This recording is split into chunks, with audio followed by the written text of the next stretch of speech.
Don't forget to sign up for my 5-day free course if you haven't already. The link is below in the comment section below the video. And this course is a great way to jumpstart your intuitive art practice by breaking through self-doubt, overthinking, and creative blocks. It's a great way to find your true voice. So sign up today.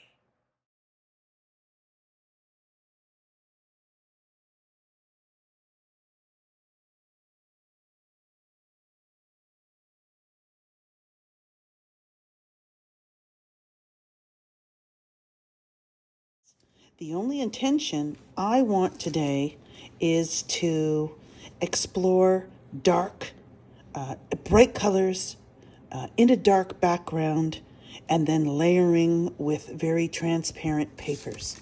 So I'm going to tear most of them, then I'm going to come in with my colors here. So I'll just name them now. This is Teal by Golden. This is Cerulean. This is a Payne's Gray by Golden. This is Phthalo Cyan, very blue, but not as strong or red as the ultramarine. I'm going to be saving that. And this is, just a student quality paint from Michael's, where I live in Canada. It's just turquoise.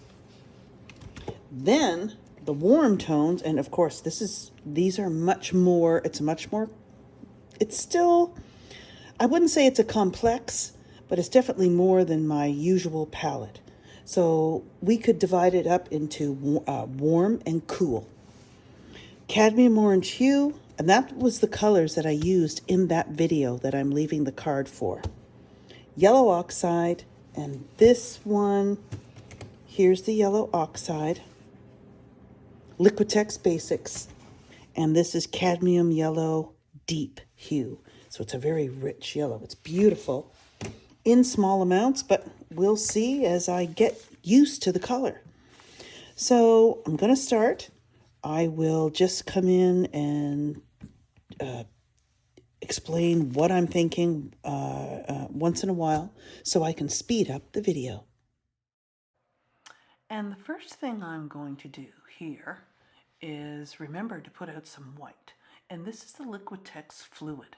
And I really, really love it, as well as their transparent white, which is the basics. It's a thicker one in the large tube. I've used it before, and I've shown you. And right away, I love this because my reaction, which you cannot see, is, oh my goodness, I'm going to get green. And it's like, oh, what can I do right away? So right away I'm responding, I don't like this stuff that's happening. So I'm using my color shaper, and I'm skimming across at a very shallow angle, which then creates a nice thick opaque layer of paint. So I'm just drawing that up. It took a little bit longer because it's so thick. And this whole thing is new to me, putting a color first. I'm really taking risks and putting myself out there because I'm not pre-doing pages and then showing you. This is it. I just find it so important. If I'm going to relate what I've learned to you, I've got to walk the walk just like I'm expecting you to. So I'm still experimenting with so many blues. Now notice as I shrink the ratio of the yellow, orange layers, and now I'm starting to just feel the tools. Just let it go. And in the background of my mind, I'm still thinking, oh, what about this outcome? What about this outcome? Does that ever take a long time? At least for me, we're all individuals here. To let go of that. And then with that yellow, just a little bit, these aqua blues start happening. So I'm really, really liking that. And I'm just making intuitive shapes, making that blue into the negative space. And I'm really loving the idea of not having to tape the edge, because then it also reminds me that this is just an exploratory page. It doesn't have to look finished. So that's why I'm not taping the edge, just to get out of that mindset. Now, this dark blue, which is so beautiful, it's, I know I don't remember this one very well, but I also have Payne's Gray, the Cerulean, and of course the turquoise, the teal from Golden, as I mentioned before, and I'm really loving the combinations of those warm and cool blues. I will also be leaving the names of all of the colors in the description below the video.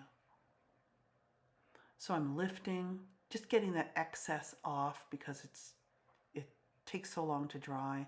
And then while I'm doing that, I'm remembering what I like to do is the mono printing, or just moving those marks around. And I always love, I'm starting to really reflect on my process, having some color down first, marks, then color, and then I come in with a layer of transparent collage. And I'm loving these bright colors are totally out of my norm to use. But as I said, 2025 is a year of color. Now, this was the matte gloss medium. The matte medium. So I go back and forth from gloss to medium to matte. Jeez. And liking the transparency. So I'm just throwing stuff down near where it might belong. That's the only reason. And just, if I get a yes, it goes down. If I get a no, it doesn't.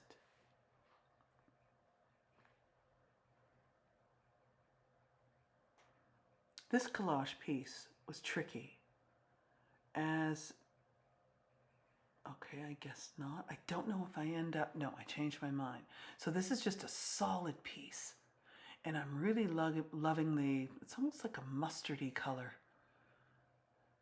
And I wanted to catch that upper line. And I love how, even though it was all crinkled, once you use the medium on it, it smooths right out. And I'm loving the contrast, the differences of the opaque and the transparent yellow beside each other. Gotta put this pink in. I tend to get overwhelmed with too much color. Do you? How do you handle color? I would love to hear in the comments. I've been getting great comments from subscribers, and I forgot to introduce myself. Yes, I am Michelle Holden. This is my intuitive art journaling episode of just trying to start with a simple intention for 2025, using color and just trying to explore more of being able to express my authentic art. It's been an amazing journey, and I intend to keep on going. So if you haven't, please subscribe to the channel, and there's going to be more coming your way. Towards the spring, I'm going to begin with a challenge and then courses thereafter. So stay tuned. And if you want to be in the loop, don't forget to hop on my email list. And of course, as I said at the beginning of the video, the 5-day free course. So then I decide to just scratch through. I'm loving those two blues. That piece there was made with the smaller 5x7 jelly plate. And I'm really liking the advantages of a small one, especially depending on the collage paper or the paper you're using for collage. I have used the medical paper on my very large 12 by 14 jelly plate, but I think I showed that in a video, so I will put it here in a card. And this series is all together.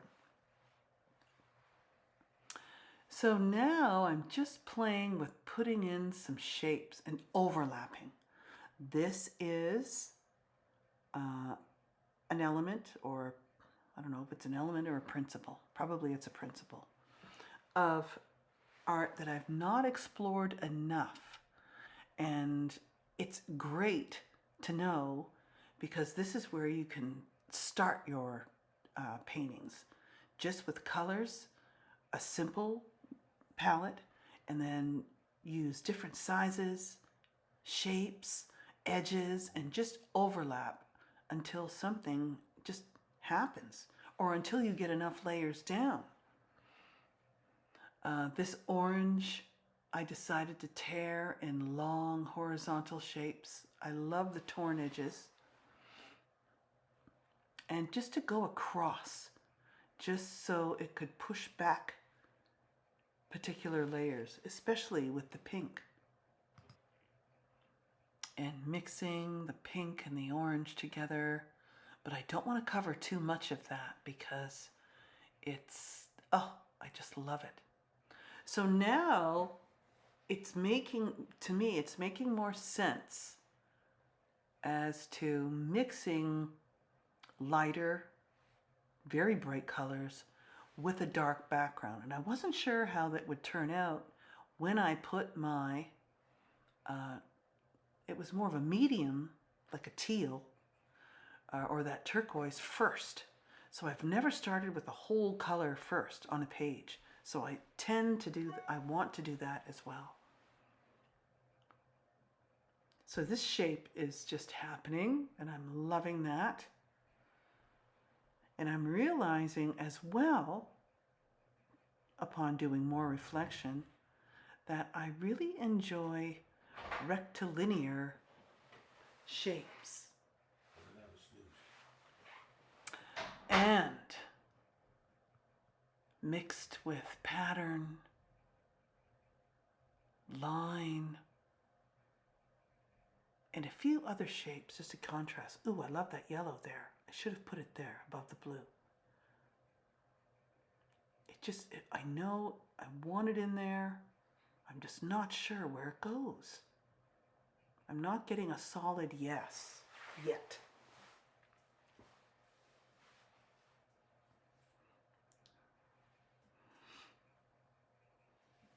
So I've learned as well, having a selection of collage papers right beside you, and then you can see the edge of my basket where there's more black and white and other pieces, scraps that I might have used. I don't even end up using those because I find the bright colors are just, wow, so much. And I don't even think I used stencil.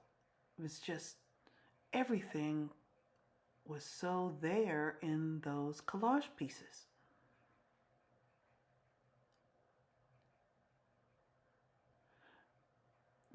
What I'm doing now is using the dark to carve out different shapes. And I know this technique has been used from many, many mixed media artists. And they really strive on this bright color of pattern, and it's just so complex. And then they start, you know, carving out the different shapes, even if they're a figure or anything.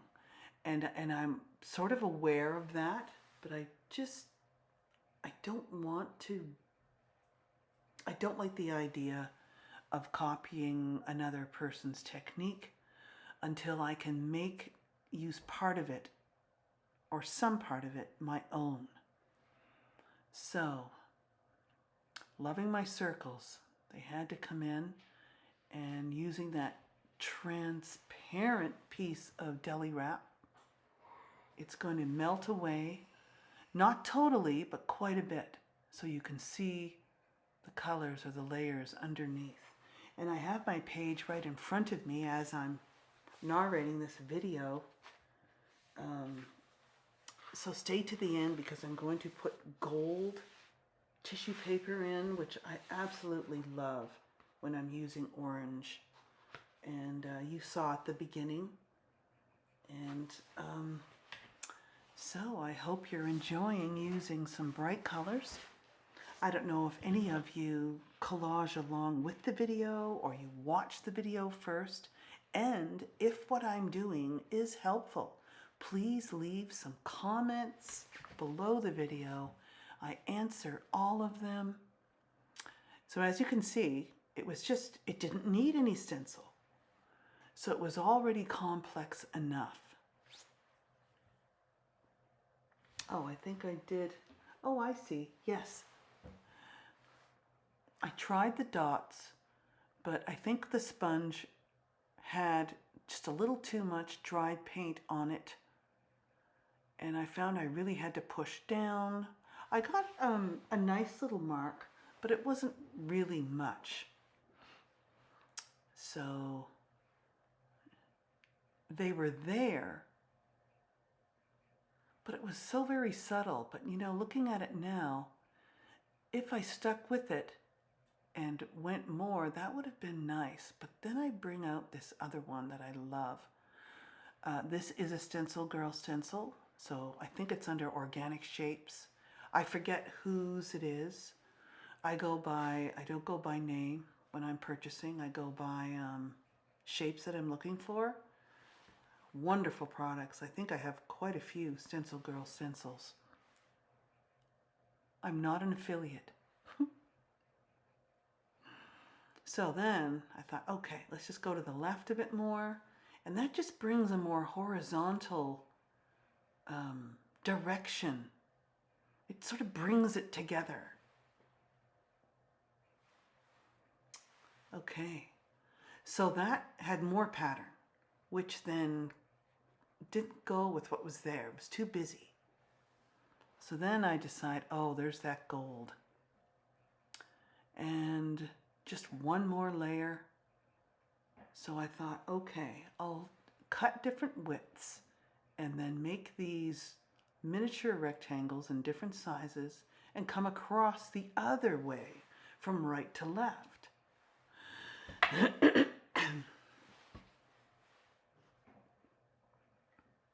Okay, I'm starting left to right. Where do I do it? Okay, no, I do end up coming from right to left. And it needed to be where it was warm. At least that's where I felt the yes.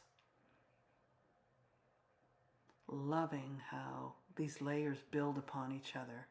I'm starting to be more aware of that now.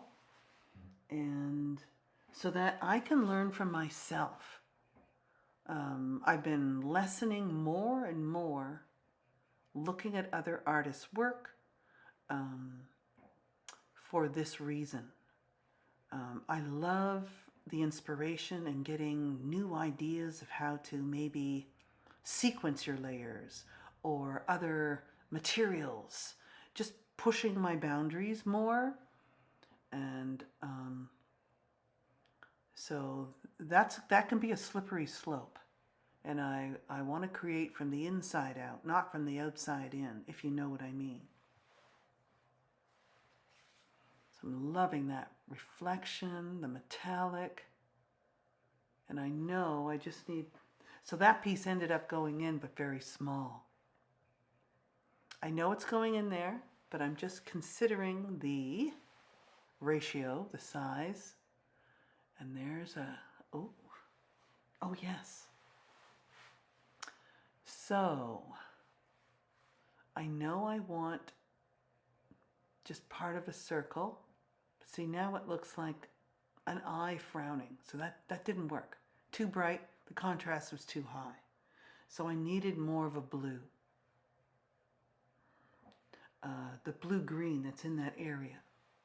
So then I dab that around. This is just a lid or something. Then I put the whole thing on, which I love, and then I rub it away, dab it away. Much better. That one needed just to be left alone.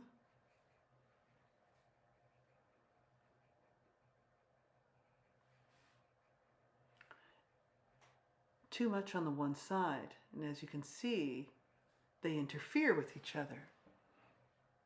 No, it just wasn't cutting it. So then I go on and consider the other side,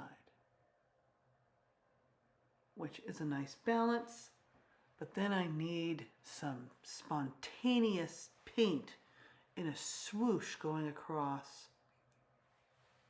I start to use that, and it's too busy. So it's distracting from the one circle. So as you finish toward, finishing your painting, these things of your, that you've learned about, principles, elements, color, space, all of those things come into play. And you can just finish tweaking, or you don't even need to finish these pages in the first place. But I am mostly because I want to show you from A to B that it's so doable. And this didn't take any time at all. I think it was just over half an hour. And then I'm adding some more green yellow, but that's too strong, so I bring it back down. And then I'm lessening the hue of that color and doing some lifting with my little brayer. Love it.